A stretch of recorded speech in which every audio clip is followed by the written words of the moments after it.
We are studying the most basic kind of auction, which is single item auction, where there was one seller and n potential buyers.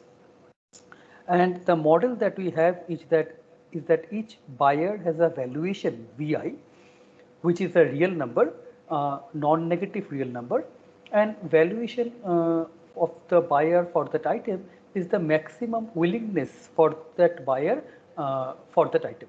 That means what is the maximum amount that the buyer is ready to pay for that item. And we also assume that VI is private information. VI is known only to buyer I, nobody else. Then we defined utility of buyer I to be 0 if the buyer does not get the item, and if it gets the item and it pays a price P, then the utility of the buyer is VI minus P. Then we focused on sealed bid auction. In this course, we will only focus on sealed bid auctions. I won't talk about any other sophisticated auctions. What are the what are the steps of sealed bid auction? It has 3 steps. In the first step, all the buyers submit a bid in a sealed envelope. Once all the buyers submit their bids, then the auctioneer opens those envelopes and see all the bids and decides who is the winner. Then the third step is auctioneer decides the selling price, how much the winner has to pay to get the item. Now then we discuss the first price auction, the auction that we are most familiar with. What is the first price auction? The first step is always same in every sealed bid auction. The first step is always same. All the buyers will submit their bids in a sealed envelope. It's all only the second and third steps differ from auction to auction. So in the first price auction, the winner is the bidder who bids the highest. If there are multiple highest, if there is a tie in at the highest position, then we will use some tie breaking rule, and that will be the winner. And how much the winner has to pay? The winner has to pay exactly what he bid. That is what he has to pay. Okay. Then we observed that this auction is a bit hard to reason about in the sense that if we are a buyer, then strategy to bid, that is not very clear. Then we observed what is called second price auction or victory auction, where the winner remains same, the winner is the highest bidder, but the payment, the winner pays, just remove the winner's bid from the set of bids and see who is the highest bid. Then the second highest bid the winner has to pay. Then we proved that in the second price auction, bidding true valuation maximizes the utility of the players irrespective of what other players play.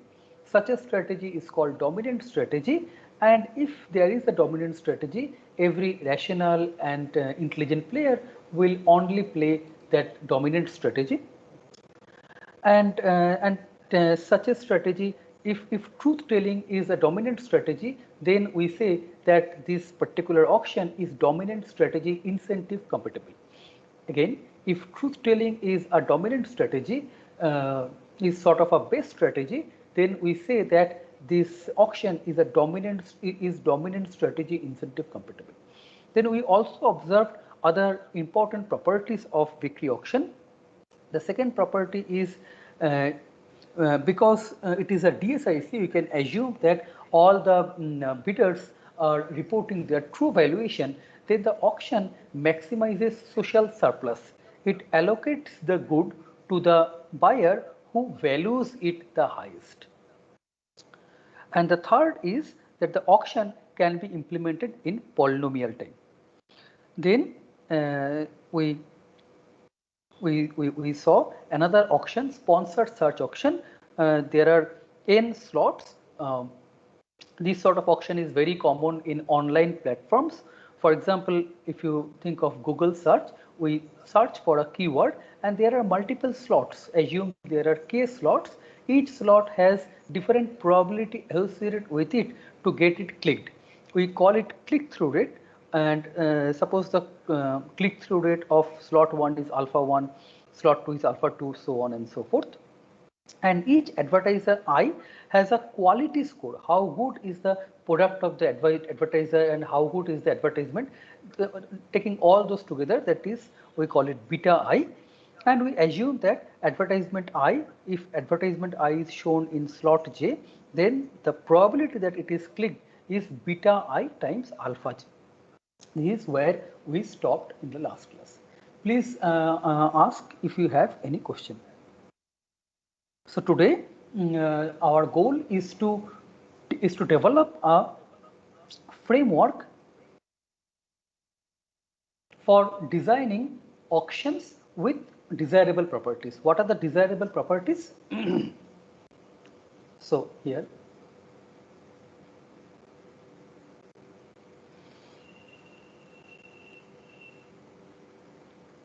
auction design.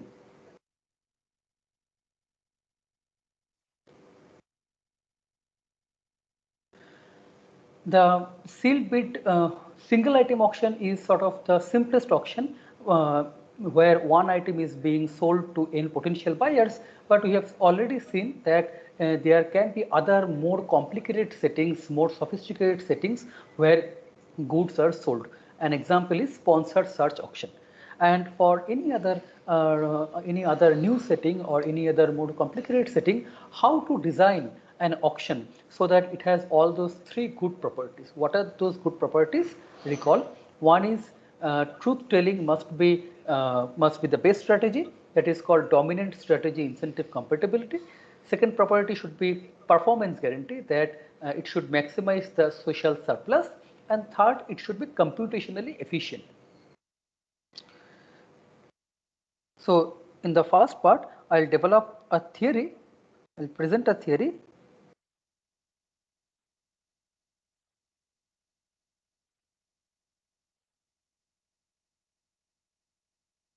which explains how given any setting, how to design an auction which satisfies these three properties, and then we will apply that theory to sponsored search auction and see how we can design a good auction, that means which satisfies those three properties for that particular setting in sponsored search auction.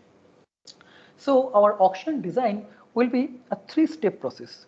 So let me briefly write what are the desirable conditions. First is DSIC, dominant strategy incentive compatibility I want. Second property that I want is social surplus maximization.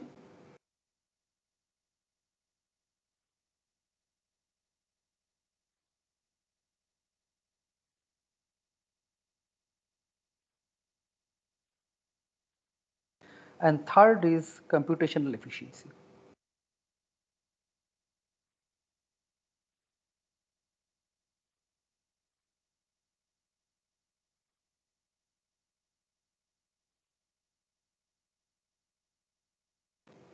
Okay, so we'll develop the theory and in parallel we'll apply that theory to sponsored search auction.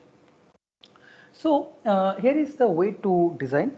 We will follow a two-step design process.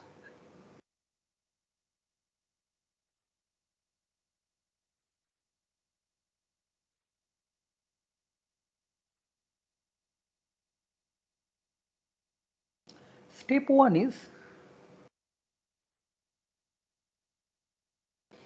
assume DSIC without justification. Assume DSIC and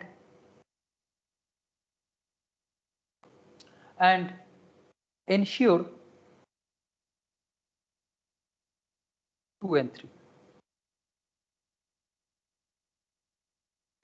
And the second step is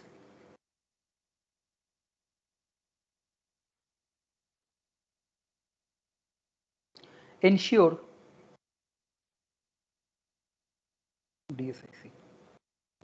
So in some sense, we will first design a system which guarantees condition 2 and 3, that means social surplus maximization and computational efficiency, and then we will come back and cook up things so that DSIC property holds. Is that fine? Okay. So typically step 1 is easy. So let me write. So step 1 for sponsored search auction. Okay, let me make the sponsored search auction scenario more clear. So here is the setting. There are n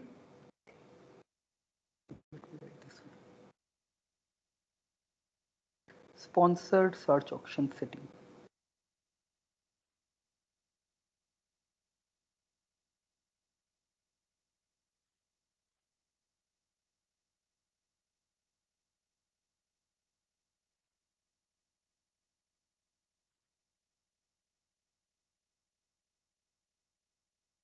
Okay, so there are n um,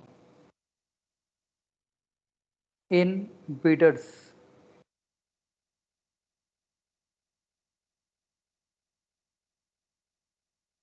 for ads. There are n ads and k slots. K slots. K is less than equal to n, and their click-through rates, CTRs, are alpha 1, alpha 2, alpha k. Okay. Now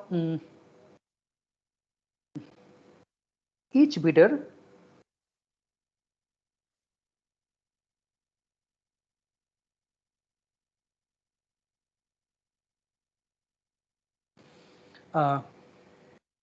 has private information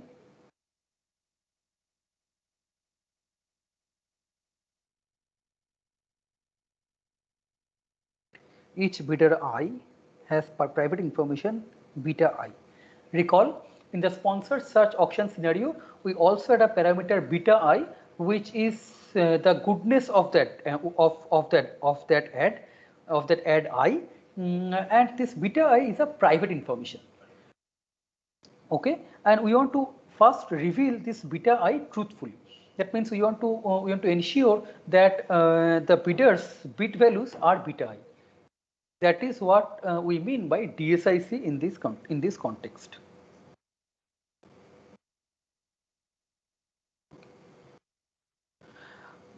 So each bidder is asked to bid their goodness, and by DSIC, if this will be DSIC if it is the best strategy for each bidder to bid beta I. Okay.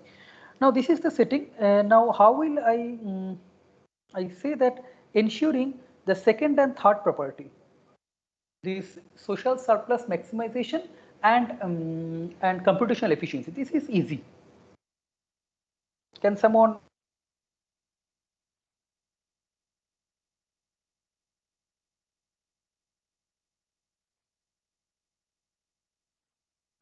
is alpha 1 to alpha k. Alpha 1 is greater than equal to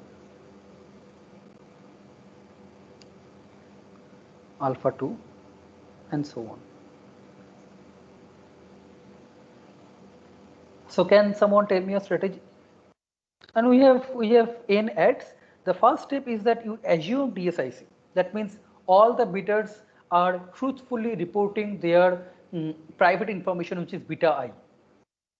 Now, which will what will maximize the surplus?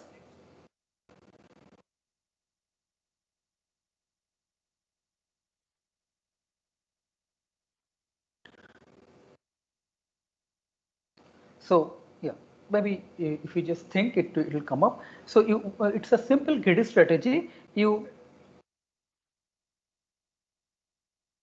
allocate the ad which has highest beta value to the first slot and the second highest beta value in the second slot, and so on and so forth. This will maximize the social surplus. You are, in some sense, intuitively, you are giving the slot which is best to the best slot, and giving the second ad which is second best to the second best slot, and so on and so forth. So this is a allocation of ads to slots which maximizes social surplus, and of course this is a simple greedy strategy, so this is computationally efficient. Then I need to decide how. So this step 1 is done. This is typical easy step, and ensuring DSIC. How I can make the payments. So recall, even in single item auction, there are two important steps. The first step is, of course, everyone submits the sealed bid. Then the second important step is design how or decide who is the winner. The corresponding step here is decide which ad gets what slot. Okay, and the third step for the single item auction was the payment, deciding who will pay what. And we'll see that we observed that this payment is the crucial handle to ensure DSICness. If you see the first price auction and second price auction, they only differ on the payment part. Both makes the highest bidder winner, but the first price auction is not DSIC. Their truth telling is not the best strategy. But second price auction is DSIC, and the first price auction and second price auction differs only in the payment part. So here also the crucial part is how to design payment so that this particular allocation, that means the ad with highest beta value, allocating it to the first slot which has click through rate city in alpha 1, and so on and so forth. So this is the allocation, and how to come up with payment rules so that the entire thing is dominant strategy incentive compatible. Question. So in the rest of the lecture, I will explain how to come up with the payment rule which makes the entire thing dominant strategy incentive compatible. But before that, any question? Okay. So instead of giving you the payment rule for sponsored such auction, which will make it dominant strategy incentive compatible, like an ad hoc manner, let's present a theory which will enable you to come up with a payment rule to make any other allocation rules dominant strategy incentive compatible. And that's a famous theory. We'll see. So we define what is called single parameter environment.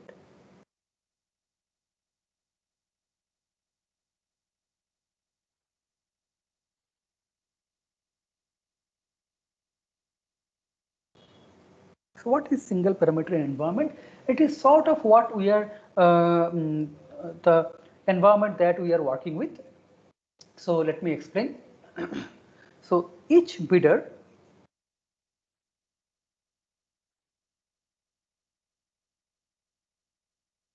has private information, private let's call it valuation, VI, which is a real number. And here, from here it comes the single parameter environment. The private information of every bidder can be encoded as a real number, as a single real number, as a single parameter, and hence the name single parameter environment. Then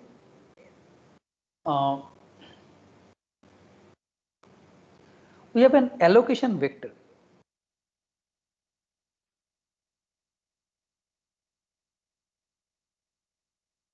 Allocation vector is x1 to xn. Okay, and in some sense xi is the amount of stuff that is given to bidder I. So it will be a fraction. It can be 0 also. Xi is the amount of stuff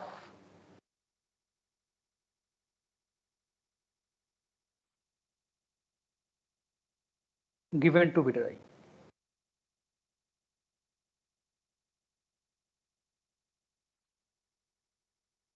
Okay, so that's the allocation. So we are in a more general setting where there are fractional allocations are also allowed. For example, for single item auction, these allocation vectors are all 0, 1 vectors where there is only one entry is 1 and all other entries are 0. So for example, let me write.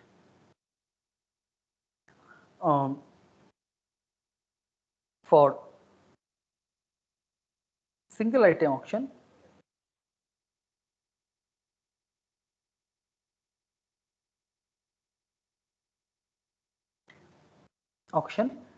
so set of all allocations vector, let's call it x.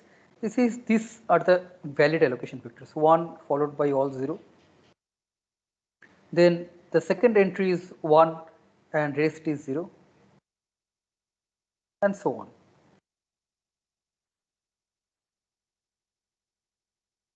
These are the feasible allocation vectors for single item auctions. Okay. So for sponsored search auction, the allocation vector is this. For sponsored search auction,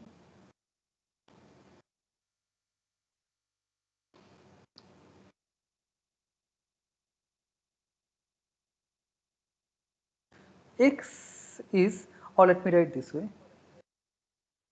So these are the allocations vector x1 to xn, where let me write the meaning, xi equal to alpha j if ith bidder or ith ad is given jth slot. Okay, so these are the set of all allocation vectors in sponsored search auction, and here you see that the allocation vector, the social surplus is summation I equal to 1 to n beta I xi, and this will be maximized when the ad with highest beta I is given alpha 1, the ad with second highest beta I which is given alpha 2, and so on and so forth. Okay, so that's what when we said that the allocation which maximizes social surplus allocates the higher the most valuable ad, the ad with highest beta to first slot, second highest beta to second slot, and so on and so forth. Feel free to stop me and ask if something is not clear. Okay, so for example, one possible allocation vector is that if the first ad is allocated to third slot, then it will be alpha 3. If the second ad is allocated to first slot, then it will be alpha 1. If the third ad is not allocated at all, then it will be 0, and so on and so forth. In general, we assume that n is greater than equal to k. So if n is greater than k, then some ads won't be allocated slots, and then those entries will be 0. Okay, so this is the allocation rule. Okay, so this is the single parameter environment. Okay, and we assume, so we are continuing from here, or let me write this way. These are the single parameter environment setting, that there will be some allocation vector, and then the utility UI of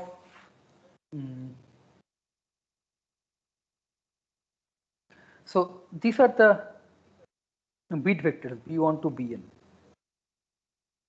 So from the bids, we will decide the allocation x1 to xn, and each xi is a function of these bids.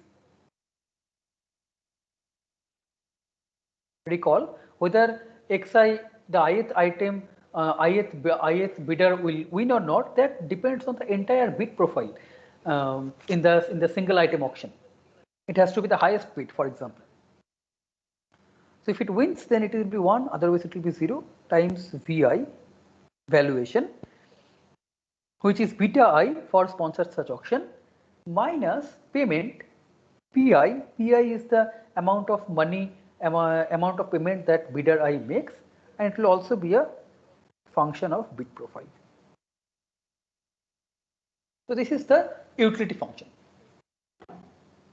Okay. So in this lecture, we will assume, we will, for this lecture,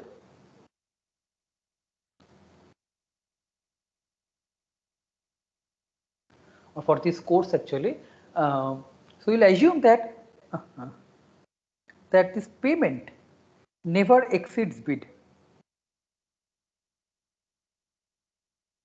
This is always in between, and it is never negative also. That means in no way the seller pays.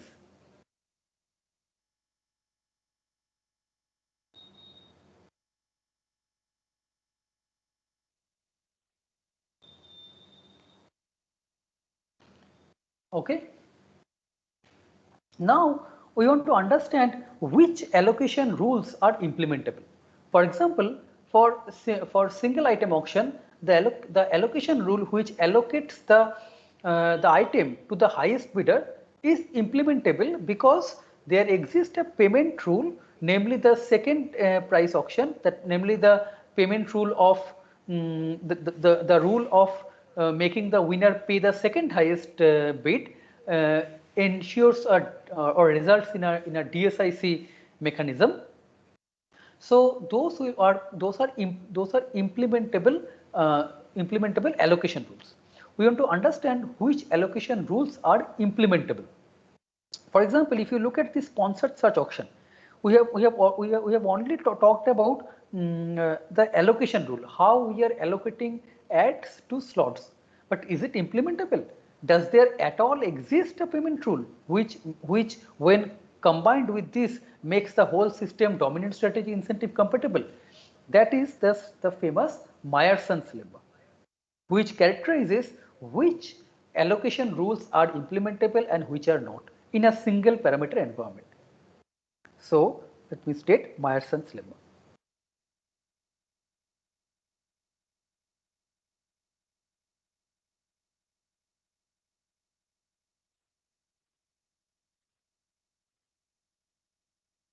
So it defines a property which is called monotone allocation rule, and the lemma states that it is exactly the monotone allocation rules which are implementable in the in the single parameter environment.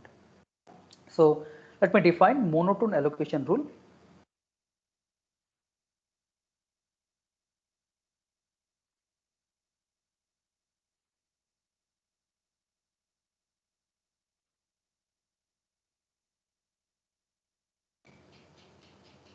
Okay. So you look at, so what is an allocation rule? So it takes this entire bit profile as input and it maps to an allocation x1 to xn. Each x1 to xn also can be thought of as the function of b1 to bn. You focus on any I. Okay, so you focus on xi, say. And when you focus on xi, you think of bi as your variable, and rest of the b's, that means b1, b2 to bn except bi, they are fixed. So that we denote by b minus I. B minus I is the bids of all the bidders except I, that is B minus I. So B minus I is basically, is a notation which basically is this B1 to Bi minus 1, then you skip Bi, I plus 1 Bn. That's a handy notation. And then you replace Bi with a variable Z. So because b minus I is fixed, that means this xi you can think of, that means xi z b minus I is sort of a function from real to real, isn't it? As z varies, this also varies. This is a function from real to real. Now, monotone allocation rule means that for all I equal to 1 to n, this function xi z b minus I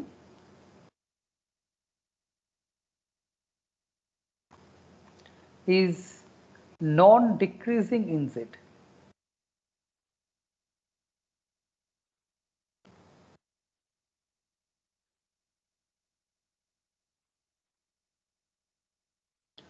Let's understand this in plain English. Recall what is xi in our single parameter environment. Xi is the amount of stuff that is given to bidder I. Now, then what does this monotonicity means? That means if we increase z, then the amount of stuff that bidder I receives, if every other bidder's bid remains same, and if we keep increasing the bid of bidder I, then the amount of stuff received by bidder I does not decrease. It should not happen that that bidder I increases its bid and it is now receiving something less. For example, an allocation rule which is not monotone is, think of a single item auction where the winner is the second highest bidder, not the first highest, not the highest bidder. If we declare the winner to be second highest bidder, then it is not a monotone rule. So we write. So observation that picking second highest bidder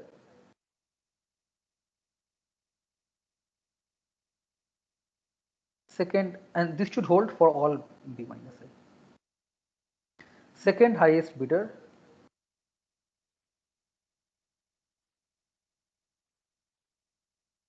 as winner is not monotone, because if we keep increasing the second highest bidder's bid, then at some point it will be the highest bidder and then it will not win. Before it was its allocation was 1, now it is 0, so it is not non-decreasing. Question on monotone allocation rule. Now I'll let you check that this particular allocation rule for sponsored search auction, that means giving the highest bidder the slot which has highest click-through rate and so on. This is a monotone allocation rule. And what this celebrated Meyerson's lemma states that the monotone allocation rules are exactly the set of rules which are implementable. Implementable means that for those rules there exists a payment rule which makes the entire system dominant strategy incentive compatible. Copyright statement.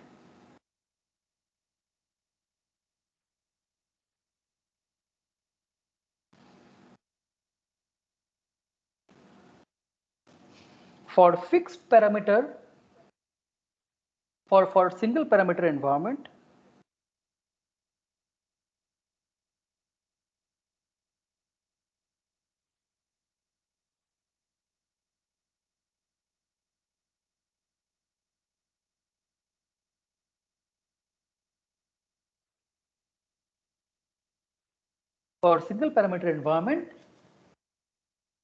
an allocation rule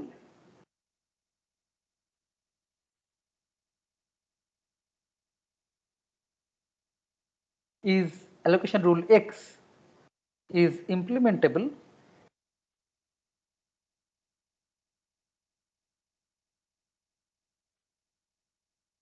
Implementable means that there exists a payment rule which makes the entire system dominant strategy incentive compatible.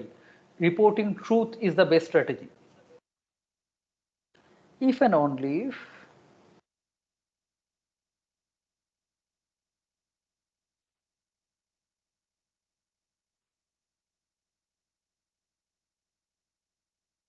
it is monotone.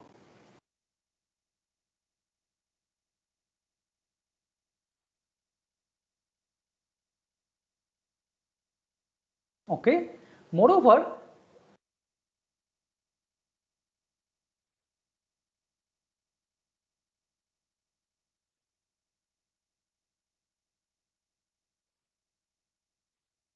if losers pay none, losers pay zero, then the payment rule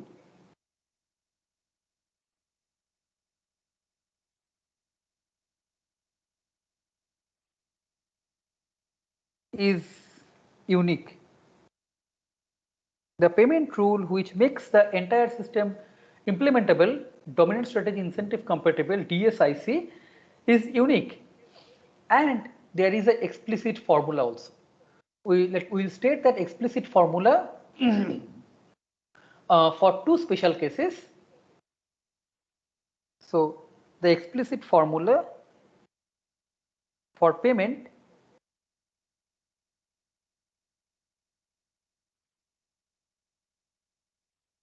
is as follows.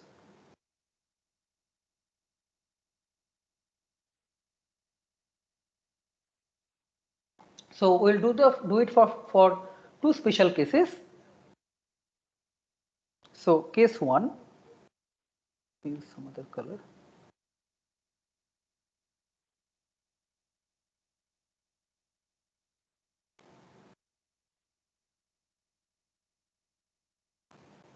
This, so it depends on how this allocation function xi is.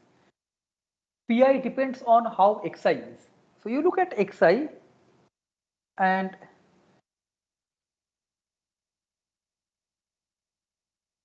keep the other bits uh, same, and you vary the bid of player I from 0 to bi. So if, let me write z, if this function xi z b minus I, think of b minus I as constant, that is fixed, so it's a function of z only. If this is piecewise constant,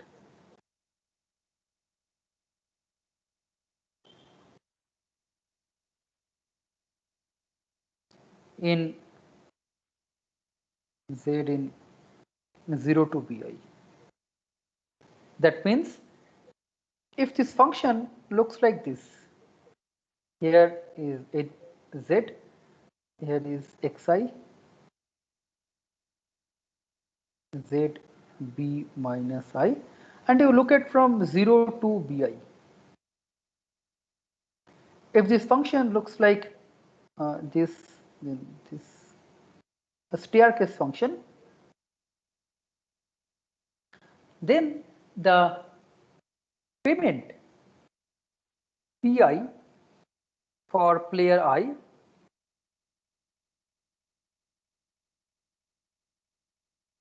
is this. You look at these jumps.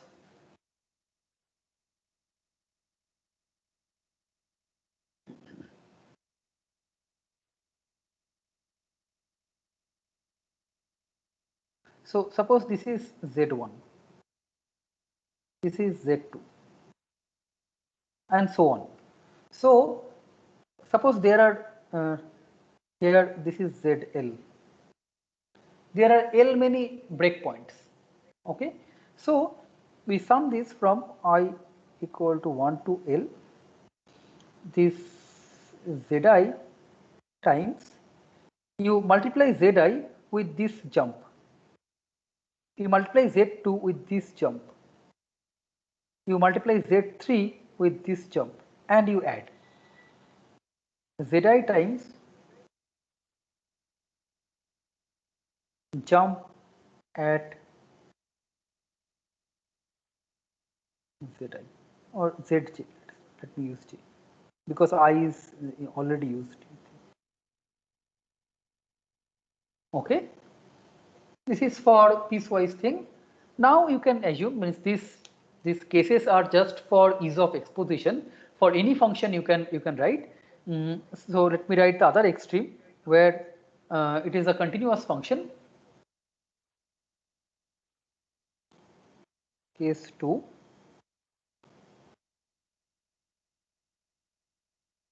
If xi zb minus I is continuous and integrable. The same thing, you basically add the, it just follows from the definition of integration. Pi bi b minus I, instead of adding, you integrate it from 0 to b, then z times d of the jump at z.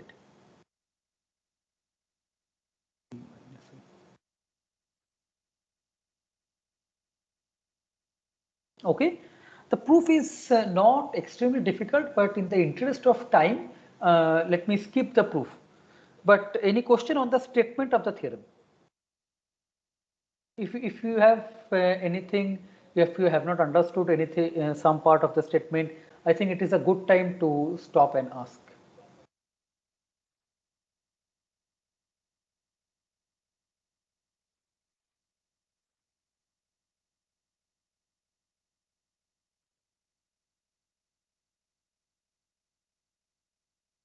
Okay. Okay, so now let's apply this Meyerson's lemma to sponsored search option and find out what payment rule we should use so that this indeed all the bidders truthfully reveal their beta is.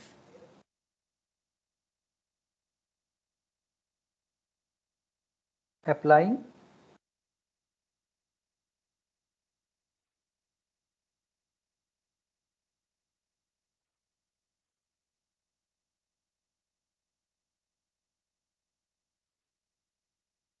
Meyerson's lemma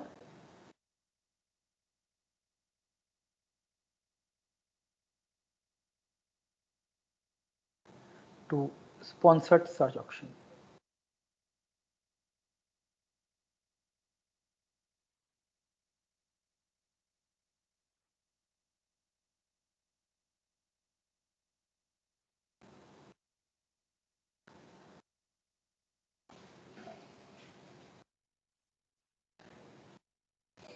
Okay, so by renaming the advertiser, we assume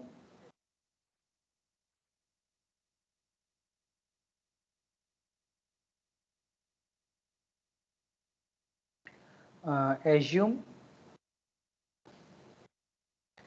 without loss of generality that beta, the first advertiser is the highest, has the highest beta value.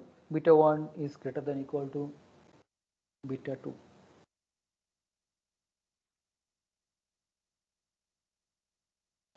So let me write using B's, not betas.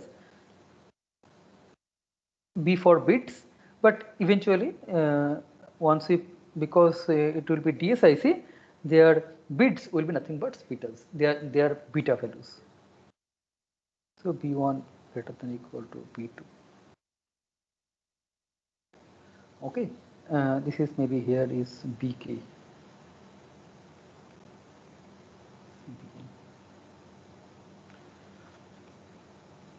Now by rule, we will allocate the first slot which has click through rate to advertiser 1, allocate the second slot to advertiser 2, and so on. This is alpha k, and this will be 0, rest will be 0. So this is the allocation vector. Okay, recall that was our algorithm, and this strategy maximizes social surplus. Now suppose we want to decide how much player I will pay. So what is Pi of, write this way, Bi B minus I, which is basically B1 to Bn. Bi B comma B minus A is basically B1 to Bn. So let's look the allocation function. If you look at xi, it is a, how does xi z b minus I look like? From for 0, if bi is 0, so and all b's are greater than equal to 0. So if z is 0, then its allocation is 0. It does not get any slot. So once it crosses bk, then it gets kth slot. So if this is bk, this is say bk minus 1. So in this part, it gets, this is alpha k. Okay, and similarly this, if we increase z further from bk minus 1 to bk minus 2, it gets, this is alpha k minus 1, and so on. So recall, Sir, shouldn't it be bk plus 1?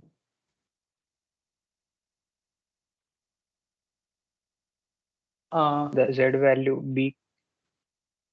sorry, bk plus 1 is less than bk here. B1 is the highest, so somewhere B1 will be here. But if b1 is less than bk plus 1, means it is very less. So we will give alpha 1 to b2, alpha 2 to b3, so on. So alpha k will be given to bk plus 1. Alpha k, no, I'm just focusing on I. So maybe assume that I is somewhere here. I'm just looking at this particular thing, that this xi of z, how the allocation of the ith player changes. So currently it is alpha I.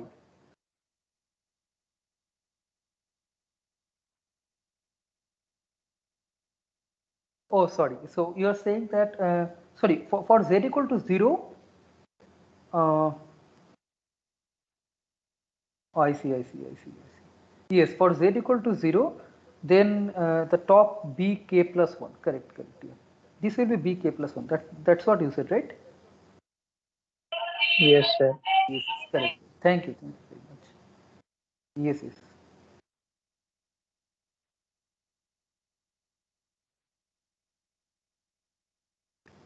Okay. Okay. And now, if you take these jumps and apply the formula, let you verify that this will come. That j equal to 1 to k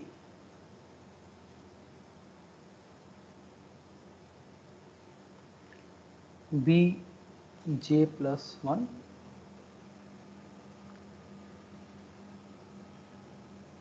times alpha j minus alpha j plus 1.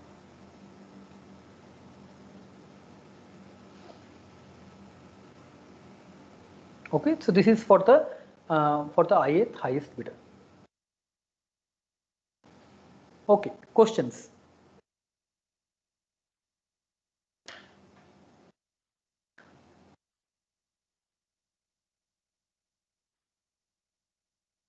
So because I have some time, let me do some exercises. But before that, any question? I'll let this formula verify to you. It can have some indexing bug here and there, but this is the idea. This is how you compute the payment, and this payment is unique because of Myerson's lemma. There are many interesting exercises that we can do from Myerson's lemma. Let me utilize the remaining 5 minutes doing this exercise.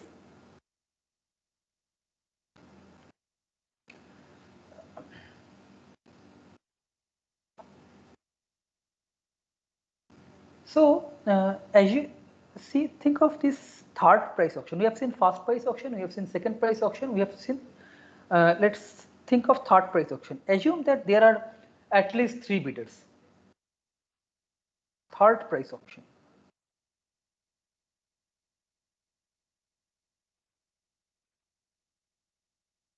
So what is third price auction? Again, along the line, the winner is the highest bidder, but the winner pays the third highest bid instead of his bid in the first price auction or second highest bid for the second highest auction. In third price auction, the winner pays the third highest bid.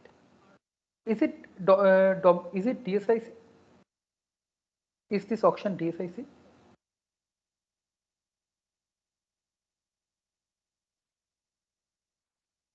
Feel free to unmute and answer. Is the question clear? Just like first price auction, second price auction, think of third price auction. Is this auction DSIC? In this auction, is it the best strategy for the players to bid their valuation?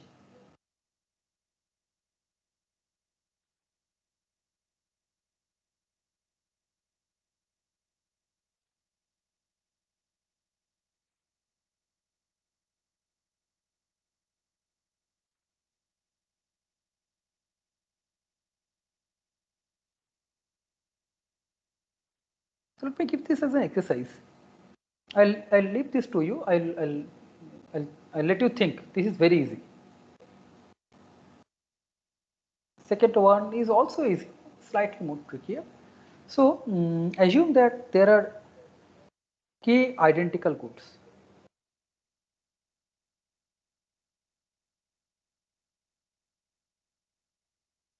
Goods and n bidder,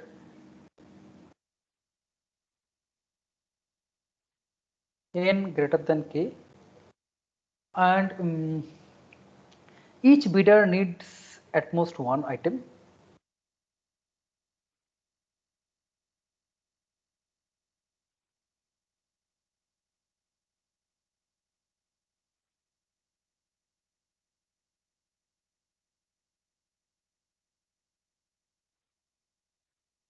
Okay.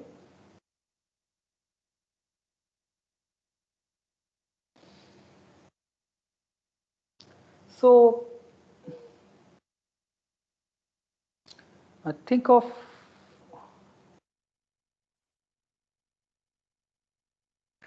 an auction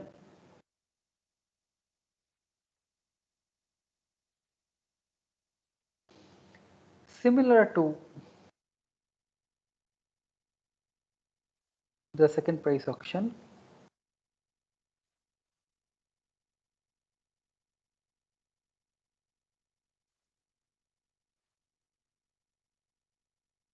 And prove it is DSIC.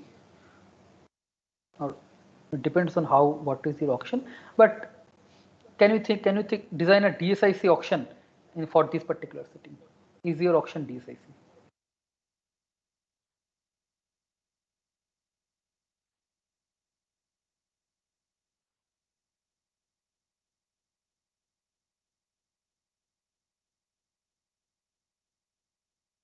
Are the questions clear at least?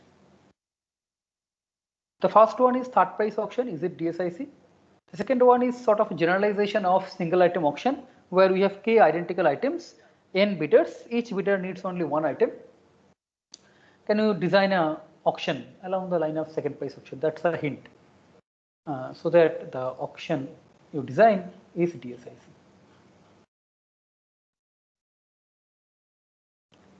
Anyone want to answer?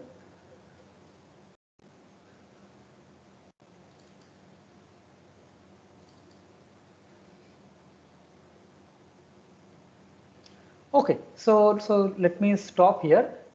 In next lecture also we will think of we'll continue our auction design, and we will see another sort of setting where we need the setting is slightly different, and but again it is a single parameter environment, and we will apply Meyerson's lemma to get a DSIC auction.